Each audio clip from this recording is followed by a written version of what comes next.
Hello, नमस्कार, आदाब, सत श्री अकाल और अस्सलाम वालेकुम। मैं हूं मोहम्मद अहमद काज़मी, लेकर आया हूं आपका पसंदीदा कार्यक्रम नज़र दुनिया पर। मिडिल ईस्ट की सियासत समझने के लिए मौजूदा ईरान को समझना बहुत ज़रूरी है। मीडिया स्टार वर्ल्ड इस पूरे इलाके की खबरें, अहम इंटरव्यूज़ और जानकार लोगों के आर्टिकल्स वीडियो की शक्ल में आप तक लगातार पहुँचा रहा है। 1979 में ईरान में आए इस्लामी इनकलाब के बाद लगातार ऐसे वाक़यात हो रहे हैं जिससे इस इलाके में अमेरिका, इजराइल और उनके दोस्त मुल्क कमज़ोर हो रहे हैं। ईरान की मौजूदा सियासत को समझने के लिए आज मैं आपको प्रेसिडेंट इब्राहिम रईसी का अल जजीरा को दिया गया इंटरव्यू पेश कर रहा हूं। यह इंटरव्यू शंघाई कोऑपरेशन ऑर्गेनाइजेशन की सरबराह कॉन्फ्रेंस के मौके पर उज्बेकिस्तान की राजधानी समरकंद में अल जजीरा के जर्नलिस्ट रसूल सरदार ने किया है। इस इंटरव्यू में प्रेसिडेंट इब्राहिम रईसी ने अमेरिका के साथ न्यूक्लियर समझौते की बहाली में मौजूदा रुकावटें, इजराइल के न्यूक्लियर हथियारों पर वेस्टर्न मुल्कों की दोगली पॉलिसी,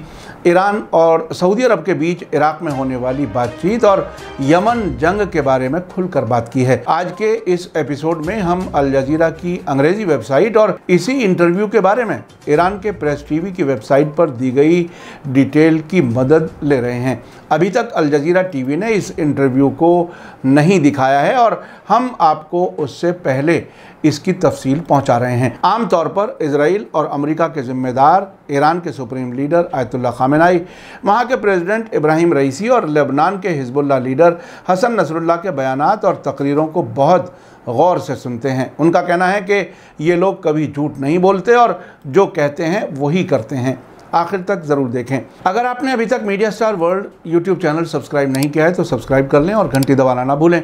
और अगर आप हमें फेसबुक पर देख रहे हैं तो हमारे पेज को लाइक करें ताकि हर नई वीडियो की खबर आपको सही वक्त पर मिल सके। ईरानी प्रेसिडेंट इब्राहिम रईसी ने कहा है कि न्यूक्लियर समझौते तक पहुंचने के लिए अमेरिकी पाबंदियों को हटाया जाना चाहिए और पाबंदियों को परमानेंट तौर से हटाने को यकीनी बनाने के लिए गारंटी होनी चाहिए। अभी अमेरिका के साथ आमने सामने बातचीत करने का वक्त नहीं आया है। उन्होंने ईरान के साथ समझौते पर पहुंचने की वाशिंगटन की ईमानदारी पर भी बड़ा सवाल उठाया है। अल जजीरा के मुताबिक प्रेसिडेंट इब्राहिम रईसी ने कहा है कि पाबंदियों को हटाने के साथ साथ सिक्योरिटी के मामलात हल होने चाहिए। जब सिक्योरिटी के मामलात की बात आती है तो ईरान के खिलाफ कुछ बेबुनियाद सियासी इल्ज़ामात लगाए जाते हैं, इसलिए हमें इन सिक्योरिटी मामलात का आखिरी हल निकालना चाहिए। उन्होंने आगे कहा कि गारंटियों के ताल्लुक से अगर हमारे पास भरोसेमंद गारंटी है और पाबंदियां परमानेंट तौर से हटाई जाती हैं, ना कि टेम्परेरी पाबंदियां हटाया जाना, और अगर सिक्योरिटी मामलात के लिए परमानेंट हल है तो यकीनी तौर से समझौते पर पहुंचना मुमकिन है। प्रेस टीवी के मुताबिक अल जजीरा को दिए गए इंटरव्यू में प्रेसिडेंट इब्राहिम रईसी ने इजराइल के न्यूक्लियर हथियारों का मामला भी उठाया। उन्होंने कहा कि वेस्टर्न मुल्कों को इजरायली सरकार से उसके न्यूक्लियर हथियार प्रोग्राम को बंद करने के लिए कहना होगा, बजाय इसके कि वो ईरान की पुरअमन न्यूक्लियर सरगर्मियों पर सवाल उठाए।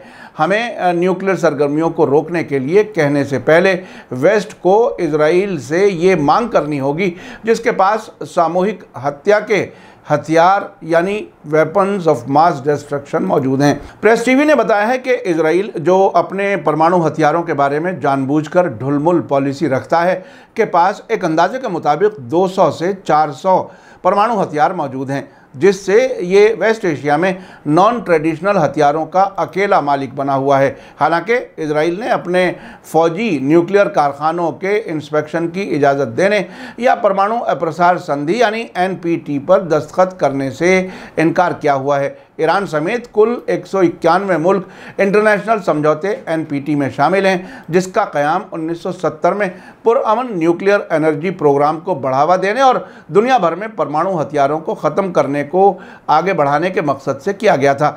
आपको बता दूं कि 2015 के ईरान न्यूक्लियर समझौते को बहाल करने के लिए ईरान और अमेरिकी सरकार के बीच महीनों की इनडायरेक्ट बातचीत फिलहाल रुकी हुई है। अमेरिका के फॉर्मर प्रेसिडेंट डोनाल्ड ट्रंप ने 2018 में इस समझौते से अलग होने का फैसला किया था। इस समझौते के तहत ईरान ने अपने यूरेनियम एनरिचमेंट प्रोग्राम को महदूद करने पर रजामंदी दी थी, जिसके बदले में ईरान के खिलाफ पाबंदियों को ख़त्म किया जाना था। समझौते से हटने बढ़ने के साथ साथ डोनाल्ड ट्रंप ने ईरान के खिलाफ मैक्सिमम प्रेशर की पॉलिसी के तहत काफ़ी सख्त पाबंदियां दोबारा लागू कर दी थी। इस वक्त वियना में बातचीत समझौते के काफ़ी नज़दीक पहुंचने के बाद रुकी हुई है। समझौते के मसौदे के मुताबिक ईरान के पास जितना एनरिच्ड यूरेनियम मौजूद है वो उसे अपने पास रख सकेगा। महदूद यूरेनियम एनरिचमेंट की इंटरनेशनल एटॉमिक एनर्जी एजेंसी निगरानी करेगी। इसके बदले में ईरान के दुनिया भर में फंसे अरबों डॉलर वापस मिल जाएंगे और वो आसानी से दुनिया के मुल्कों को तेल एक्सपोर्ट कर सकेगा। 2015 के समझौते पर अमेरिका, ब्रिटेन, फ्रांस, जर्मनी, रूस, चीन, यूरोपीय यूनियन और ईरान के जरिए वियना में दस्तखत किए गए थे। IAEA ने उस वक्त बार बार कन्फर्म किया था कि तेहरान 2015 के समझौते की शर्तों के तहत अपनी सभी जिम्मेदारियों को निभा रहा है। अल जजीरा के जर्नलिस्ट रसूल सरदार ने कहा है कि ईरानी प्रेसिडेंट को अमरीकी अफसरों के साथ आमने सामने की बैठकों से कोई फ़ायदा होता नज़र नहीं आ रहा। उन्होंने कहा है कि ईरान ने पहले भी ऐसी कोशिश की है, पहले भी बात की है और इससे कोई फ़ायदा नहीं हुआ। सरदार के मुताबिक ईरानी प्रेसिडेंट ने अमरीकी ईमानदारी पर भी सवाल उठाया है। उन्होंने कहा है कि अगर अमरीकी किसी समझौते को आखिरी शक्ल देना चाहते हैं तो वे बातचीत के दौरान ईरान पर नई पाबंदियां क्यों लगा रहे हैं। अमरीका ने हाल ही में ईरानी कंपनियों पर यूक्रेन में इस्तेमाल किए जाने के लिए ईरानी ड्रोन को रूस पहुँचाने में मदद करने के लिए नई पाबंदियाँ लगाई हैं। साथ ही अमरीका ने एक ईरानी मिनिस्ट्री के खिलाफ अल्बानिया पर एक साइबर हमले में शामिल होने का इल्ज़ाम लगाया है, जिसे ईरान ने बेबुनियाद बताया है। International atomic energy agency IAEA ने 7 सितंबर को कहा था कि वो ईरान का न्यूक्लियर प्रोग्राम पूरी तरह से पुरअमन होने का यकीन दिलाने की हालत में नहीं है। तेहरान का लंबी मुद्दत से कहना है कि उसका न्यूक्लियर प्रोग्राम एनर्जी पर फोकस है, ना कि हथियारों पर। प्रेस टीवी ने अल जजीरा के साथ हुए इस इंटरव्यू के हवाले से आगे कहा है कि ईरान और सऊदी अरब के बीच होने वाली बातचीत के बारे में प्रेसिडेंट इब्राहिम रईसी ने कहा है कि ये दोनों मुल्कों के बीच इख्तलाफात को ख़त्म करने की कोशिश है। आपको बता दूं कि अब तक इराक़ के बिचौलिए के तौर पर काम करने के नतीजे में सऊदी अरब और ईरान के बीच 5 दौर की बातचीत हो चुकी है। अब से पहले ऐसी खबरें आ चुकी हैं कि अब के बाद दोनों मुल्कों के फॉरेन मिनिस्टर्स की बात होनी है। ये सभी मुलाकातें इराक की राजधानी बगदाद में हो रही हैं। आपको याद दिला दूं कि सऊदी अरब में आयतुल्लाह बाकर अल निम्र को 2016 में सजाए मौत दिए जाने के बाद तेहरान में सऊदी अरब की एम्बेसी और मुक़द्दस शहर मशहद में सऊदी अरब के कौंसलेट के सामने बड़े प्रोटेस्ट हुए थे। इस दौरान तेहरान में सऊदी एम्बेसी पर भीड़ ने हमला कर दिया था। उसके फ़ौरन बाद सऊदी अरब ने ईरान के साथ अपने डिप्लोमेटिक ताल्लुकात तोड़ दिए थे। अल जजीरा से बात करते हुए प्रेसिडेंट इब्राहिम रईसी ने कहा कि सऊदी अरब के साथ बातचीत जारी है। हमने 5 दौर की बातचीत की है और आगे भी जारी रहेगी। ईरान के प्रेसिडेंट रईसी ने अल जजीरा के जर्नलिस्ट के जरिए इराक के सियासी हालात के बारे में पूछे गए सवाल का जवाब देते हुए कहा कि हमें इराक में मजबूत सरकार बनते हुए देखकर खुशी होगी। अक्टूबर में हुए पार्लियामेंट इलेक्शन के बाद से अब तक इराक में सरकार नहीं बन सकी है। सबसे बड़े सियासी अलायंस के लीडर मुक्तदा सदर ने अपने जीते हुए 73 मेंबर्स से जून में इस्तीफ़ा दिला दिया था। हाल ही में पार्लियामेंट में मेजॉरिटी रखने वाले अलायंस ने मोहम्मद शिया अल सुडानी को प्राइम मिनिस्टर के ओहदे के लिए नॉमिनेट किया था, जिसके बाद मुक्तदा सदर के सपोर्टर्स ने ग्रीन जोन में प्रेसिडेंट हाउस, पार्लियामेंट और प्राइम मिनिस्टर ऑफिस पर हमले कर दिए थे। मुक्तदा सदर ने खुद कहा है कि वो किसी दूसरे ग्रुप के साथ मिलकर ऐसा अलायंस नहीं बनाएंगे जो नए प्राइम मिनिस्टर को सपोर्ट कर सके। ईरान के प्रेसिडेंट इब्राहिम रईसी ने कहा है कि यूरोपीय मुल्कों ने इराकी क्राइसिस के बारे में ईरान से राब्ता किया था। उन्होंने कहा कि हमने उन्हें बता दिया है कि ये मामला इराकियों से मुताल्लिक है। साथ ही ईरानी प्रेसिडेंट ने यह भी कहा कि अगर गैर मुल्की ताकतों ने इलाकाई मामलों में दखल करना बंद कर दिया तो इलाके की प्रॉब्लम्स हल हो जाएंगी। उन्होंने कहा कि इराकियों को अपने मुल्क में अमरीकियों की मौजूदगी की इजाज़त नहीं देनी चाहिए।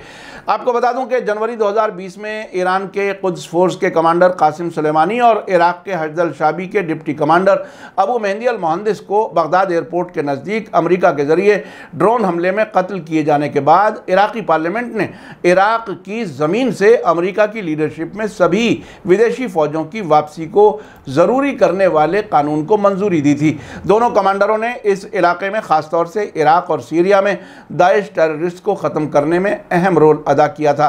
अमेरिकी फ़ौजें अभी भी सीरिया और इराक में दाइश से लड़ने के बहाने मौजूद हैं, लेकिन कई बार ऐसे सबूत सामने आ चुके हैं जिसमें अमेरिकी फ़ौज दाइश और दूसरे टेररिस्ट ग्रुप्स को मदद पहुंचाते हुए नज़र आ रहे हैं। एक बार इराक में अमेरिकी जंगी जहाज़ों के ज़रिए दाइश को मदद का सामान पैराशूट के ज़रिए पहुंचाने की वीडियो और फोटो सामने आ चुके हैं।